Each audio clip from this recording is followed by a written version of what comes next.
when I look back at your career in terms of being a human rights lawyer, there's a lot of inspiration in terms of the type of laws that you were tackling. But for me, one of the questions I always ask is that how were what type of barriers did you overcome, and how did you overcome them? Not just the fact that you were a human rights lawyer tackling the type of cases challenging racism and inequality and so on. So I just wanted to ask in terms of the barriers and how do you overcome them? Gosh, I was trying to be nice, easy questions from the audience. But look, I mean, I'm very reluctant to talk about bad stories because it'll depress you. I think I might as well become an accountant because it's easier. Nothing wrong with accountants. Some of my best friends are accountants. So what I'd rather say is what should inspire you to get involved is because don't think certain issues are just Muslim issues or certain things are just issues for working class people. If you want to improve the society you want to live in, you're getting involved in these issues. And so whether you're doing human rights law, whether you're an MP, whether you're a social worker, you often tend to help those who are the most vulnerable and those who are the least articulate. And if by virtue of the fact that you go to good schools and you're in Parliament means you are by definition in a minority because you're privileged. You have access to good education and you can come to Parliament and listen to MPs, and that brings with that responsibility. So what I'd say is, look, my argument was if I wasn't doing the human rights law, the not so good guys would. And so I'd rather me do it than somebody else. And it's a profession that was a huge source of pride for me. And actually, all the skills you have as a lawyer are transferable. And so I was very lucky to have a profession that, and Shabana as well, that complements the choice I've made to be a politician.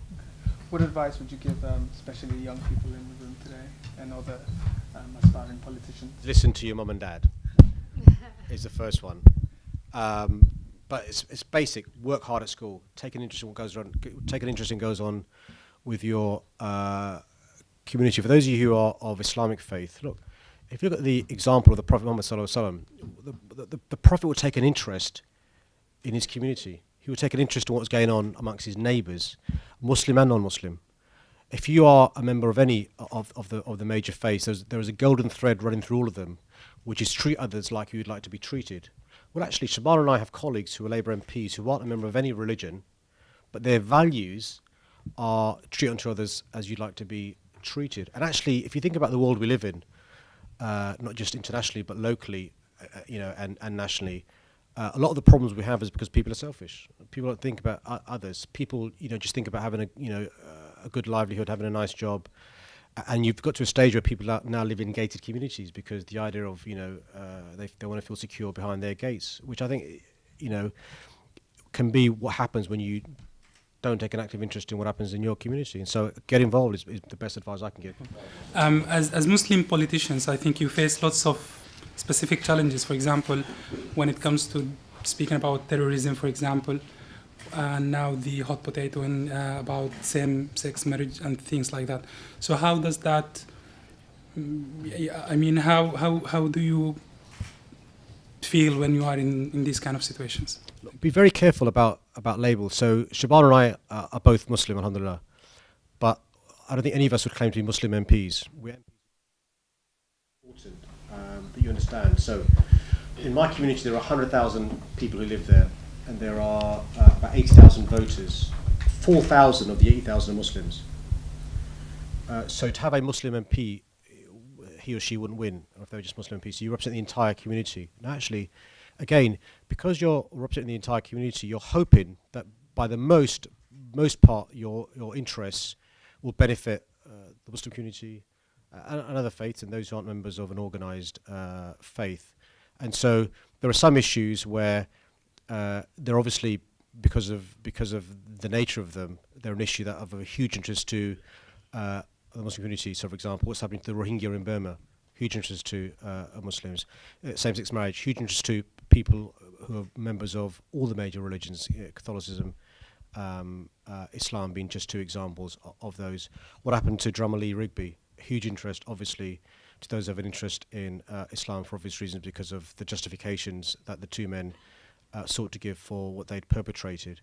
What's happening in Palestine and the occupied territories, huge interest because of the relevance there is to Jerusalem as the third most important place of worship for Muslims. What's happening in Kashmir. So you can give examples, many examples, which are of huge interest to Muslims in this country and overseas cancelling debt, having trade links and stuff. So what I'd say is this, unless you have ghetto politics where you have Muslims representing Muslims, Jews representing Jews, working class white men representing working class communities, as a parliamentarian you've got to represent your entire electorate. Now, you will never please all of your electorate all the time, and so you've got to do it with a clear conscience.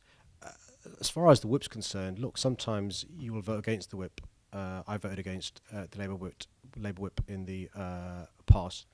You've got to do what you feel is right and have a clear conscience. And the same goes when you're a lawyer or any other profession. You've got to do what you think is right, because at the end of the day, you've got to live with yourself and be accountable for what you do. My constituency is much more diverse than I think Sadiq. So my constituency is 60% non-white, and of the non-white groups in my constituency, the largest are African Caribbean people who are roughly an equal number to Muslims of Pakistani and Kashmiri, in particular Kashmiri heritage. So those are my two largest groups.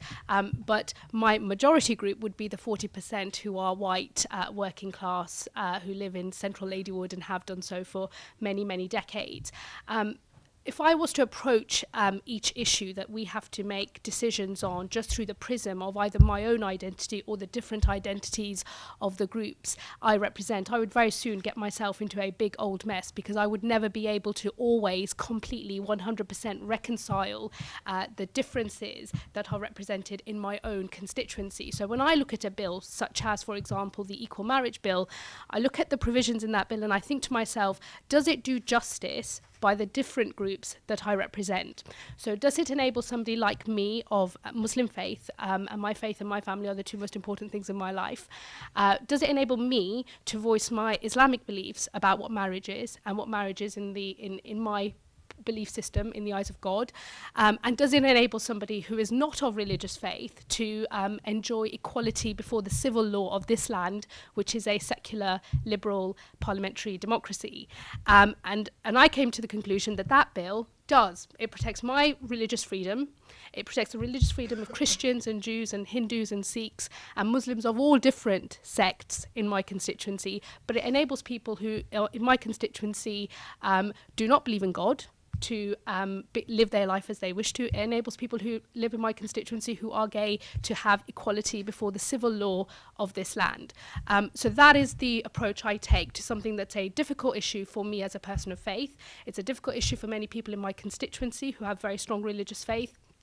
And it also pits some minority groups up against other minority groups. So does it overall achieve justice? Does it enable you to live within the context of your faith? I believe it does, and that's why I would vote in the way that I did, and I would vote so in the same way again.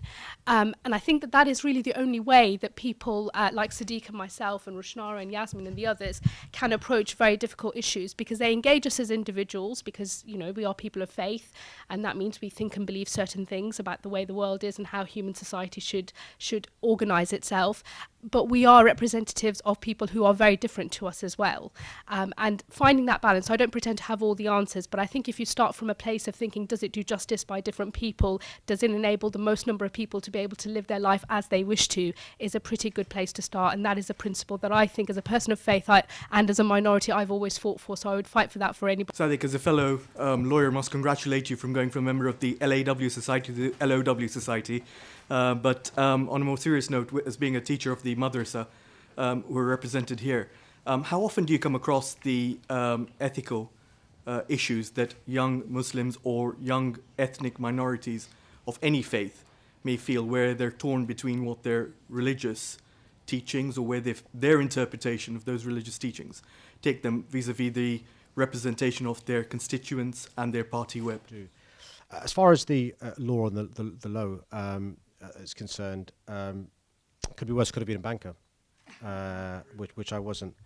But the first bill I sat on, the first bill I sat on when I was new MP was incitement to religious hatred, right? Which I did as a human rights lawyer, not because I'm a Muslim, but obviously it affects Muslim communities the most. The second bill I sat on was a finance bill, which is the budget, where we brought in Sharia-compliant products. So actually, you can do things that help a small minority of people, Muslims, because of the interest you have in that. But be very careful Why? Because even now, the percentage of people in this country of Islamic faith is very small. It's very small. So if you're going to impose your values on others, be very careful when others seek to impose their values on you. Now, we're living in a pluralistic society. It's better live and let live. And so you should be quite careful, because some of those people who I formed alliances with to change the law around religious hatred, to change the law around Islamic finance, to change the law around discrimination, to change the law to allow Islamic schools to have the same VA status as Christian and Jewish schools, to change the law to encourage more people to become parliamentarians. We did in coalition with other minority groups. Some of them now, not unreasonably, are asking for a protection from discrimination. So, you've got to be quite careful. There seems to be a trend of lawyers becoming politicians. So what would you recommend to those who aren't lawyers, or what do you think you need to do to encourage people who aren't lawyers to become a politician? Look, one of the problems with this place is there are too many career politicians here. There are also too many middle-class people here. I mean, not in this room, although I'm sure there are. I mean, in Parliament. And I like to see a Parliament more representative, not just in terms of ethnicity and faith, but look at gender. Only 1 out of 5 MPs are women. I mean, Shabana is the exception. When Shabana was elected in May 2010, she became the first ever woman of Islamic faith elected. And we've had democracy for 700 years. And we have Muslims here for 1,000 years. So it says something about this place. We need more working class people here with different backgrounds, or because they bring with them a different life experience. In some ways, lots of people would say to me, I look very different to people who are in Parliament, and the fact that I'm a woman, the fact that I'm a Muslim, the fact that I'm an Asian, the fact that I'm from an immigrant working class background does make me very different to lots of people here. But then the fact that I went to Oxford, I was a barrister before I came here, makes me very similar to lots of other people who are members of Parliament and who work in this place. So I guess in a way I kind of combine the two. What I would say is that in fact, the biggest career kind of, progression path that lots of people take nowadays would be to be in politics before they become politicians. So there are lots of people who I always term Westminster insiders, because they've had jobs as parliamentary researchers, as speechwriters, as special advisors, and then they go on to become politicians. So I kind of stick up for us lawyers, because, like myself and Sadiq, because I say we've got some real life experience of the world as it is outside of the Westminster bubble. But it is absolutely a fact that we need people with who are more representative of the much more varied lifestyles that people in our country have, and that's not necessarily reflected in Parliament at the moment. I speak as somebody who is, fully part of the Oxbridge lawyer set in Parliament. I'm sorry for that, but the fact that we need to change it is something that I think is it exercises all different political parties, and it should do so, and it's something we should change. I was really pleased to hear Sadiq Khan define real politics as engaging with one's community. My question is, in terms of increasing the representative nature of this House, there are a lot of people who are disaffected with party politics, who wouldn't choose to join any of the main parties at the moment. What's the solution to that? Can you get ahead in politics, in government, without being a member of the mainstream parties? If you look at the history of this country, just go the last 100 years. Bell's going to go in a second, which means that we've got to go and vote. But look at the last 100 years. One of the last 80 years until 2010, only 2 parties that have been in government. There's a third party in sort of government now, but they're not really. So let's assume, but let's give them the benefit of the doubt. Let's assume there's 3 mainstream parties with the best will in the world. Unless the stars was lined up in such a way that a minority party would have undue influence, and even the Lib Dems with 57 MPs have got no influence, a little bit of influence. It begs the question, what is the purpose of going into politics? If it should be somebody who gets a platform with a megaphone to make noise, fine. Right? Lots of politicians in this place who make a noise of all the 3 mainstream parties, but also minority parties. But can they bring about change and do anything? Answer, no. I used to be a lawyer, and if I was very lucky, and I was very lucky, and won cases in the European Court or the House of Lords, I would set a precedent which would affect and improve the quality of life of my client and maybe a few hundred and a few thousand. If I go and question time with any questions and I'm a headbanger, and there are some politicians who are, I get lots of nice emails saying you're very good, it's good that you gave him one, but I can't change legislation or bring legislation. Right? If you're part of mainstream politics and can influence policy, so a civil servant can do a huge amount of good, a think tank can do a huge amount of good, or being involved in one of the two mainstream parties, and the sort of third one, you can do a bet.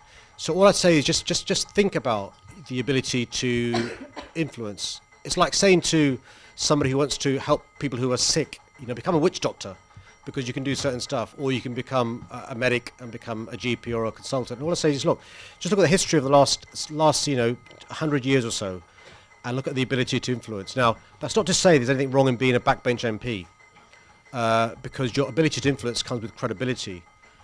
But all I'd say is, my advice to all of you is, get involved in politics.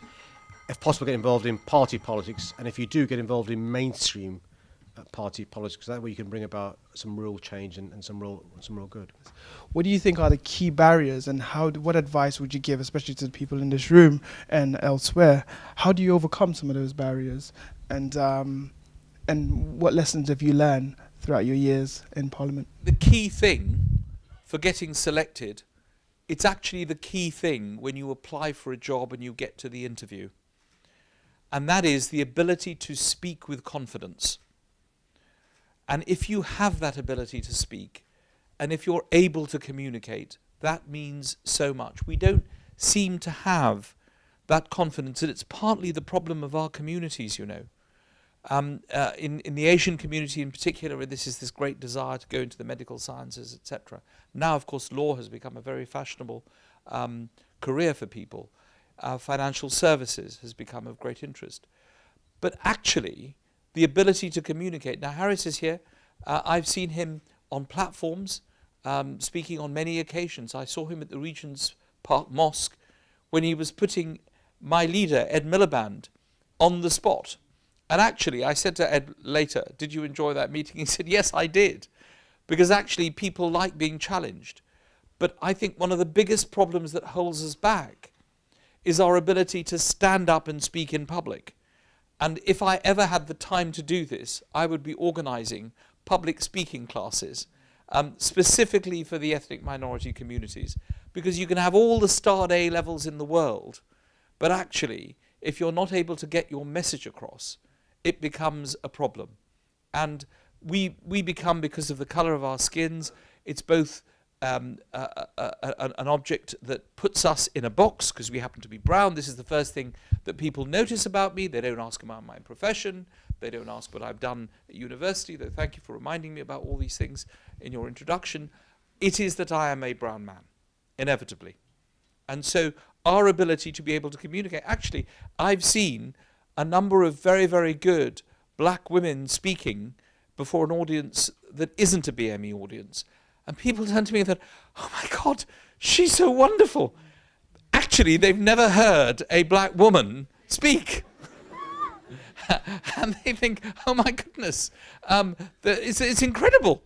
And one happened to be in a salwar kameez, and they were speaking for the first time, and they were just so amazed because they had this wonderful Birmingham accent, and they were speaking, and they just couldn't believe it. So I think that is the main thing, to be able to get up and speak and to communicate outside our communities to audiences. This is the way we get our message across. Actually, what's worried me a lot about what's happened at Woolwich and the way in which some of the arguments have been put forward is that there's this view that there's a problem within the community. Actually, there is no problem within the community. There are elements of every community that are involved in criminality, everyone. And I saw this recently when I went to Romania, people complaining, black and Asian people, about the Romanians coming to this country and committing all these crimes. And I said to them, well, actually, the biggest problem that we have is dealing with racism in whatever field. So to challenge these issues, but more than anything else, the ability to speak and communicate, to be encouraged to be able to do that. I think this is the biggest barrier we face. It's not the GCSEs and the A-levels and the places at university or the jobs that we do. It's our ability to communicate. It's actually quite nice to see you, Mr. Carroll, because I applied for an EO policy support role at the DCLG about a month and a half ago now. I received an email basically saying that I was successful, but I had been waitlisted. And I've also applied for a couple of positions with my MP and other local MPs, and I haven't been successful. So my question, or my comment is firstly that I don't necessarily think there's a lack of passion amongst black minority ethnic students or individuals. I think it's the case that there's a lack of opportunities. And to what extent do you think that local MPs and other organisations are responsible for allowing young people to access those organisations? And do you think there should be more work experience opportunities available? So, yes, keep applying. That's the only thing that you can do. I don't know about the civil service. Mark will answer that question. But again, you've got to have the academic qualifications, because people like academic qualifications. Otherwise, why do we have schools and universities? But when you sit in front, you've got to have the communication skills to demonstrate that passion that you need to do, even if you get a job with HSBC. And what I say, as far as ethnic minority people are concerned, is there is a business case for people who want to go into the private sector to have someone like you on their team. Because if they don't have someone like you on their team, then frankly they're not touching a whole group who could hugely benefit from what they do. Even though you're not, I would imagine and this is a guess, your parents are of Nigerian origin. Is that a good guess? Fantastic, I'm so pleased. And therefore that would be helpful. I would think for the Foreign Office, and I keep having these conversations with the Permanent Secretary, where are our Black and Asian ambassadors? Don't just send them off to Bangladesh and Nigeria, send them to the United States of America. Because one of the interesting things that I found was when Clinton and Obama go to other countries, they make sure that their delegations have people from the diaspora. You are now from the diaspora, you're British, but your parents are of Nigerian origin. So you'd, of course, benefit from everyone else being there. Where we work, whether that's Whitehall or whether that's Westminster, it's the Premier League. It's an elitist set of institutions. And the people who get there by having a really strong game. So it's not that I disagree at all with Keith, because I think presentation skills and being able to talk confidently is a really important bit of that. But it's also the backstory. It's not just about academic qualifications. It's about what you've done in the rest of your life. It's the ability to be able to demonstrate that you've occupied leadership positions in other things that you've done, whether that's in your community, whether that's in your faith, whether that's in your church, whether that's through sport. You have to be able to demonstrate that you have already acted as a leader in your community in some way. You have to be able to put and convince people that when they invest in you, they're investing in the future of the country, and that that's an investment worth taking. So this isn't easy, and people aren't going to just give it to you just because you happen to be nice on a particular day. They're going to give it to you because you have earned it. And there's quite a lot to do and I joined civil service quite late on in my career, so I'd done other things. But there's a lot to do in building the kind of CV that gives you the confidence when you walk through the door to be able to have the conversation that Keith is describing. The confidence won't come just from your academic ability, but your academic ability will be really important. It will come from these other things that you've been able to do.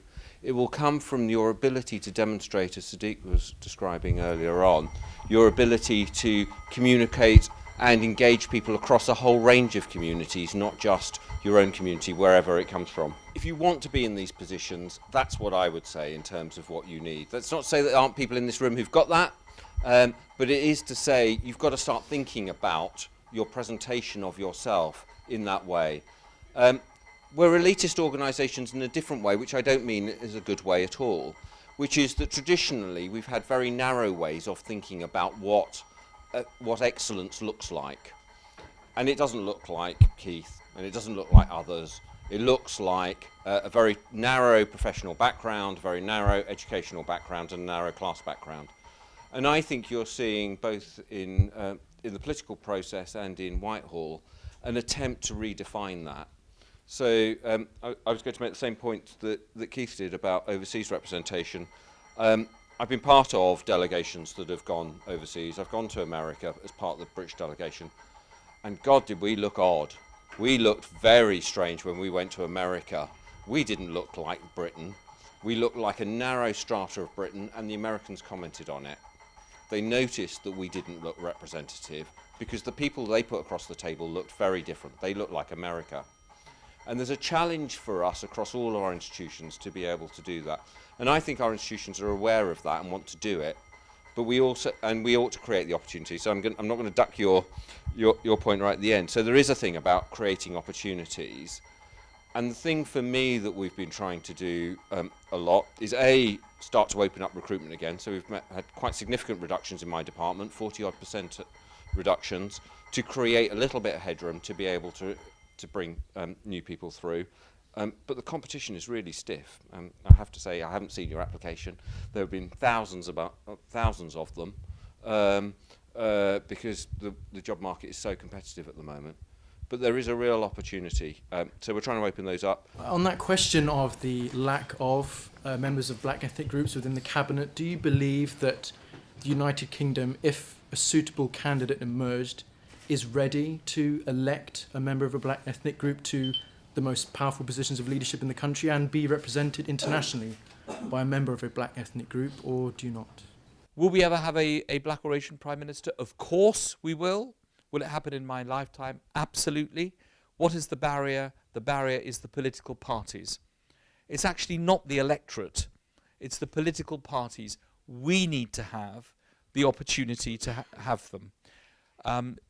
Does Sadiq Khan or Chuka Anama, do they have the chance of getting there? Absolutely. Okay. No vacancy at the moment, of course, because Ed is still there. But yes, will we have a black or Asian mayor of London after the next election? Absolutely. With 40% of the population BAME, any party not selecting would be crazy, in my view. So could it be Chuka or Sadiq? Absolutely. They are there, and there are others, Rushanara Ali, others, people who are leaders of councils. At the moment, Brent is led by a Muslim man. Hounslow is led by a Sikh. I think Harrow is led by someone of Tamil origin. Stoke is led by someone who is Asian. All over the country, this is happening in local government. People with real power, much more power than I have as an MP. So yes, it will happen. Of course it will. It's getting the opportunity and the timing right. And I think it will definitely happen. I would just like to ask what internships or what opportunities there are for young people of probably my age or a bit older to get into politics, to get a placement, positions to become an MP, etc. Working for an MP, there's a site called Working for an MP, and you can go on there. The last time I advertised, 155 people applied, okay? And I don't do the recruitment because, frankly, I have my own views as to who I should have in my office. So others do recruitment, and they do it on merit, they say. And in fact, the person they've chosen is very meritorious. However, I think that there is an obligation and a duty for people who are from the black and Asian community to have someone from our communities in our office. In fact, the person who runs my office, the highest ranking person, my chief of staff, is an Asian woman who's worked for me for 27 years. And luckily, I have Semhar at the back, who has also recently joined my office to save my blushes. Otherwise, I'd have to say, I don't have any ethnic minorities in my office. How terrible. In London, anyway. So thank goodness for Semhar. We must preserve her forever in my office. But the fact is, I think you just have to apply and ask. Work experience, the problem is knowing someone, I'm afraid. You have to know someone. And we have someone every week from, I know you're not asking to come to my office, but from June all the way to July, we have someone in doing work experience. And we always, my full-time staff make an effort to make sure we always have somebody, some as young as 15. I think the youngest I've had was 12 in my office. I have to tell you, everyone who works in my office makes a decision that they don't want to be an MP after they've worked for me. So it's not a good thing to do if you want a political career, because they actually see what it's like. and they get disturbed on Sunday morning, Sunday evening, every single day. And we run internships at, I can't remember whether we do it at 16. I certainly have had interns at 16. I'm looking to see whether I might get a nod or a shake. But we've got loads at 18 and at 21. We run summer schools, we run summer placements, we run all sorts of opportunities. And if anyone's interested, Harris has got my email details. If you get them through him, we'll connect you with all of the schemes. But, you know, those schemes are really competitive as well. We've gone past the time now when people just get it because they happen to know someone in the civil service. You get it because you compete, and you compete against other people who are just as passionate about wanting to do it as you. So I go back to my slightly arrogant, you've got to be good, and you've got to really want it. But if you really want it, people will really help you and support you to get there. How did you overcome those barriers, and what advice would you give to, I know you touched on it already, on some of them already, but what advice would you give to some of the young people out here? So my parents came from India. My dad was born in Lahore before partition, my mum in Bombay. My grandparents, my grandmother was a matron in a hospital, ended up working in a factory here when she came because no one would employ her or recognise her qualifications. So I came from a family that had aspired in India, but a family who didn't have professional jobs here. And I never thought I would be stuck. I mean, I can remember the first time I came into Parliament, a bit like Sadiq, I hadn't come in here until I'd got a job. So this had not been a building that it was familiar to me. I remember, and this is slightly sad, and those of you who know me will close your ears and never repeat this story, but I remember the first time I went to number 10. I did a very sad thing. I rang myself on my answer phone and just said how exciting it was, because people like me don't go to number 10. It wasn't a thing that people like me did. And I guess looking at your faces, there'll be lots of you who say it's not a thing that you do either. But actually, it is. So I think there's something about getting the confidence to do it. And for me, that wasn't my childhood that gave me the confidence. It was taking a whole series of steps. So I came in at director level. I'd run charities. I'd run some social services teams. I'd set up some management consultancies and worked as partner in some very profitable management consultancies. And actually thought that I'd reached a point in my life where making the kind of contribution I was describing that you can do at senior levels in the civil service was more important to me than money. So I took a very significant pay cut to come into government. Keith is right, we don't get paid well. But it was really important. I'd reached a moment in my life where I thought, well, what is it that is going to give me greater satisfaction? What are the things that are going to motivate me? And it was that. For me coming in, therefore, it was all about overcoming my own demons rather than the organisation's. I applied for a job, I happened to get it, I was in, I've applied for lots of jobs since and I've got them. But it was getting the confidence and having the experience to be able to compete for that first time. That was the most important thing.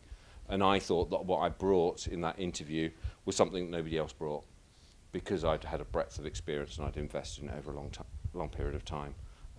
I nearly fell off the chair, obviously, when they told me that I'd got it, because I still didn't expect it, but I think that was it. What is the government or the politicians doing to combat stereotyping, and how they can help in order to get people inside as a politician or other strong leader roles? The truth is the way that stereotypes get broken down is by seeing people who fit that stereotype doing something quite different.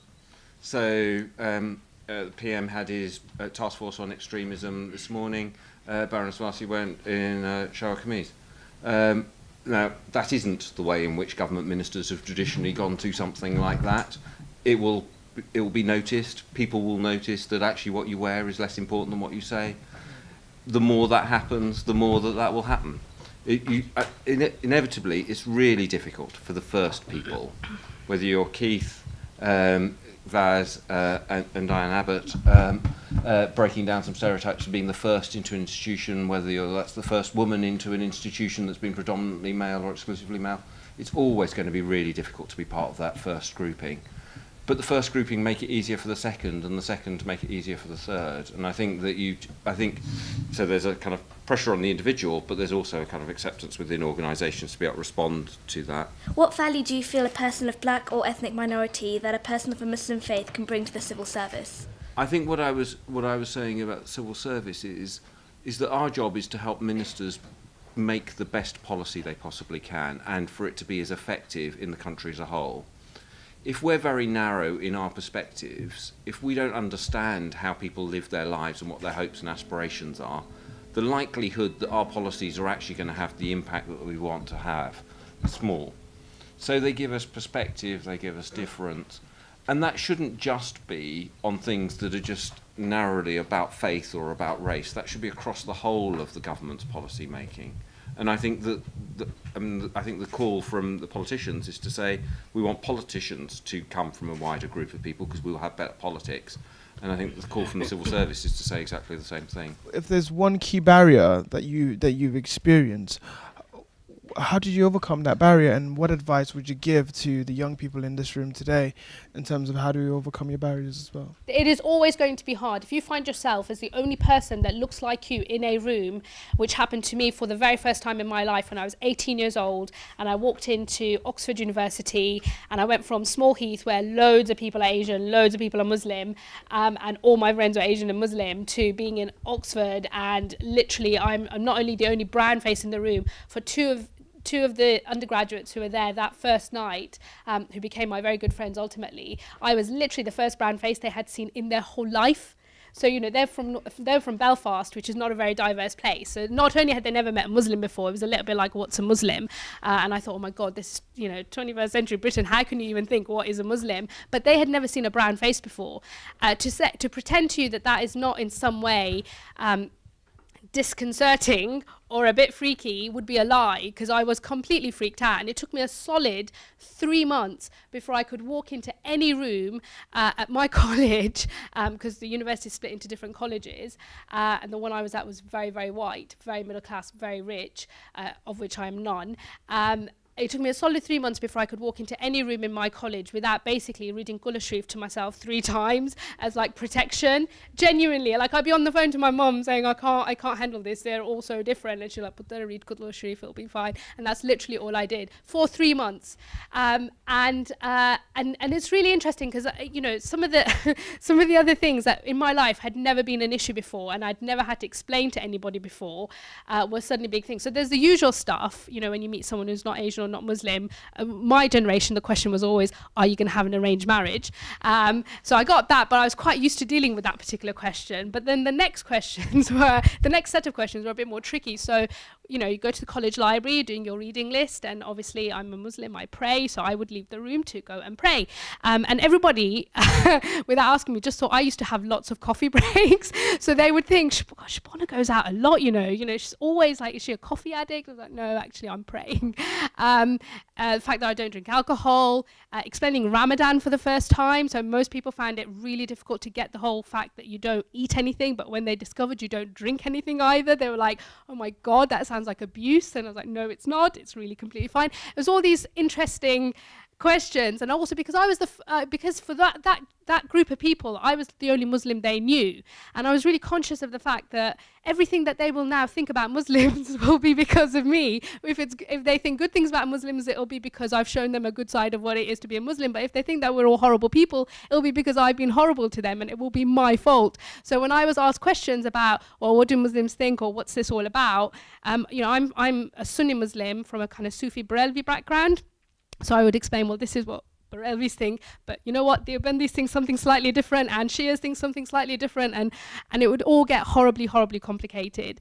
So it is always a massive challenge to be the only one of your kind in a room, in any kind of society or environment. It brings with it pressures, it brings with it funny moments, but it also brings with it an opportunity, which is to change people's perceptions and hopefully to change them for the better. And that's the thing that I've tried to do. So you should not see those things as barriers. They are scary, they are tricky, they are difficult. No one has the magic bullet for how you tackle them and how you change yourself. But you have to just go with it, and you have to do it, and you have to do it the best way you can. Is there anything that we can do in government to try and make sure that these people are reaching out to things that are actually going to be obtainable in the long run?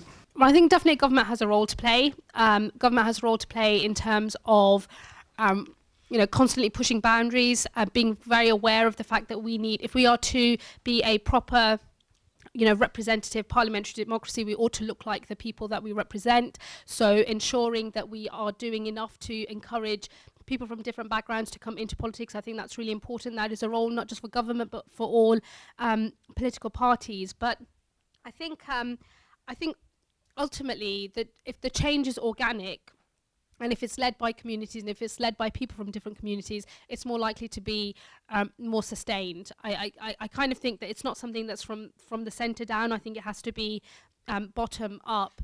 My party, when we were in government, we legalised one very specific type of sex discrimination, which is we allowed positive discrimination, affirmative action as it might be called, for women. So we brought in what is called the all-woman shortlist in order to ensure that we could get to a place where we had more women MPs being elected, even if that meant we had to have specific rules that prevented men from running for selection in certain seats. And lots of people sometimes say, well, all-women shortlists have worked in the Labour Party. Ladywood was an all-woman shortlist selection. And if it can work to get the number of women in politics up, it should be able to do the same for people from black and minority ethnic backgrounds. So we should have what they term all-black shortlists. And I've always been against all-black shortlists, actually. And the reason for that is that my selection process ended up effectively being an all-black shortlist because the women that were put on the shortlist who were nominated from the branches were all women from ethnic minorities. And the battle was effectively between myself as an Asian Muslim woman against a lady who's actually one of my councillors in my constituency, who is African Caribbean and a church-going Christian. And what happened was, even though the two of us, we kept it to the politics of the seat and who was the better candidate, but lots of the commentariat were talking about whether Ladywood needed a black Christian or whether it needed an Asian Muslim. And so there were all these really, I think, very negative discussions about whether, it was more important to have the first ever Muslim woman selected to Parliament, or whether the fact that we only had black MPs in London and none outside of London meant it was time we had a non-London black MP. And I thought this was a really good example of how having something that was effectively an all-black shortlist can turn people from minority communities against each other. So here we were, all part of the same battles, looking for equality before the law, looking to fight discrimination. Now suddenly we were turned on ourselves, trying to say, well, there's one space, which of us deserves it more? And the other problem with all-black shortlists is, what do you do when you get, say, like in my seat, we have a tiny Yemeni population and a growing Somalian population? Would you say that because we have a growing Somalian population, we need a Somalian MP? We, of course, don't have a Somalian origin member of parliament. Or do you say that the person of Yemeni origin deserves a shot instead? How do you actually measure someone's race or their religious contribution? Or do you start saying, well, actually we have no Muslims who are of the Salafist or Wahhabi way of thinking, they're all Sunni or they're Sufi or Barelvi background? Is it time that we had people from a different sect? I think that you can start drilling down into those issues far too much and in a way that pits people against one another. So that's why I think an all-black shortlist is the wrong way to go. With an all-woman shortlist, it's very straightforward. Half the population is male, half is female. You're not pitting particularly, different groups against one another. You're one or the other. It's quite straightforward. It's much more tricky when you get to race and religious minority groups, and I think that that's something that we should avoid. How do you think the BAME community can actually get involved with the civil service? How many people are interested in civil service? So a few. Okay. Yeah. And I asked that because I opened my remarks by saying I think that not very many people know what the civil service does, and what people spend their time doing as civil servants. So I think for people who are interested, and for those of you who aren't, I would say just understanding what it is that people are looking for. So we've got quite a lot. So we've got a website called gov.uk, which sets out what the government of the day is doing. It happens to be this government of the day, it'll be the next government of the day, but it sets out what the government of the day is doing. And from that, you'll get a very good sense, I think, about what civil servants, certainly policy civil servants like me, spend our lives doing. So you've got to kind of get a sense about, is that the kind of thing that you're actually interested in? There's quite good guidance on kind of what kinds of jobs and careers, what does a career look like in the civil service on those sites and others. So you could just Google that and you'll find out quite a lot. Before you came in, Shamana, one of the things I said was that, and I said I was going to upset people, but I said that I thought you and I both worked in quite elitist organisations, but elitist in a good way as well as the bad.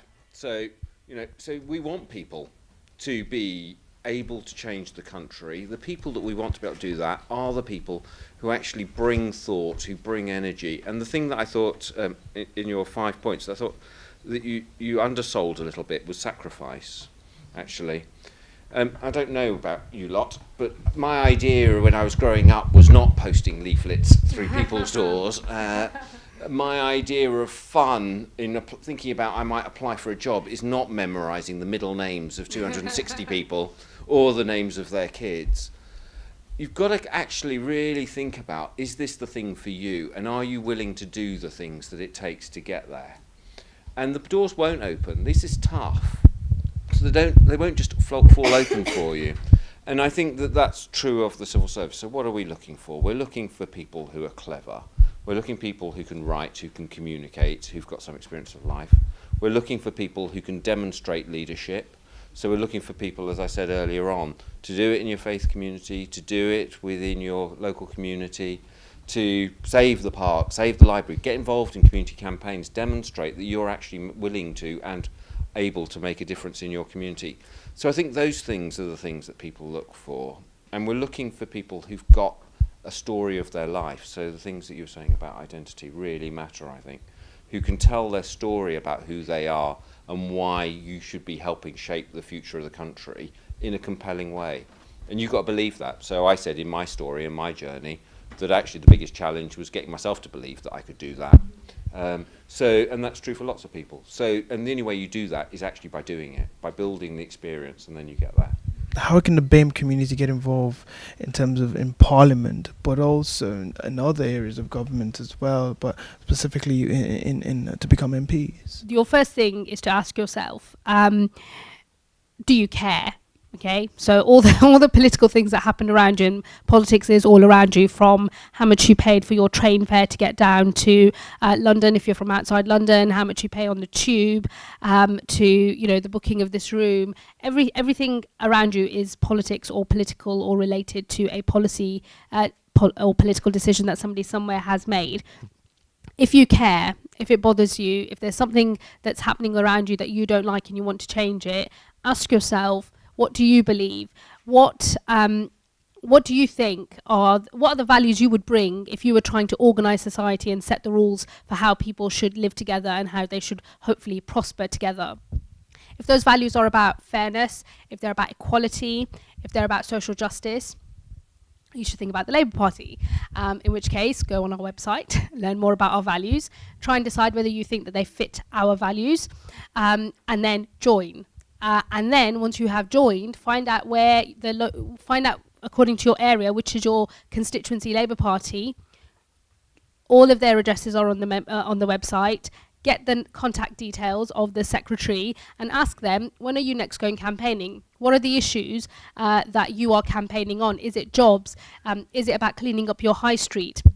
Is it about the pace of change in our communities? Whatever it is, find out and then decide if it's something that fits your values, the things that you're worried about, and then just get involved. There is no magic way of becoming political. You either care or you don't. And if you care, you either make a decision to do something or you don't. And if you make the decision to do something, you'll actually find that people like myself and my colleagues up and down the country would bite your hand off, because we are always looking for more people to come and join us on the doorstep and come out campaigning with us. That's all there is to it. Once you're campaigning, where your journey takes you, whether that ultimately leads to Parliament or not, in a way that's a combination of being down to you, whether you take the necessary risks, whether you make the necessary sacrifices, and whether you're in the right place at the right time. As I said, there's a combination of things that happen when people get selected, not all of which you can plan. But getting involved is really, really straightforward. And actually, if your beliefs take you in a different direction, if you think you're a little bit Tory, if your views are the state tries to do too much and actually individuals should be pretty much left to themselves, then you should head in a conservative direction, possibly. I'd obviously still fight for you to stay with us. But, go on their website, find out more about their values, find out where their local party structure is. The internet and social media are a wonderful thing. They've really democratized democracy. You can find out all of the information you need very, very straightforwardly. Once you make a decision, you should just get involved.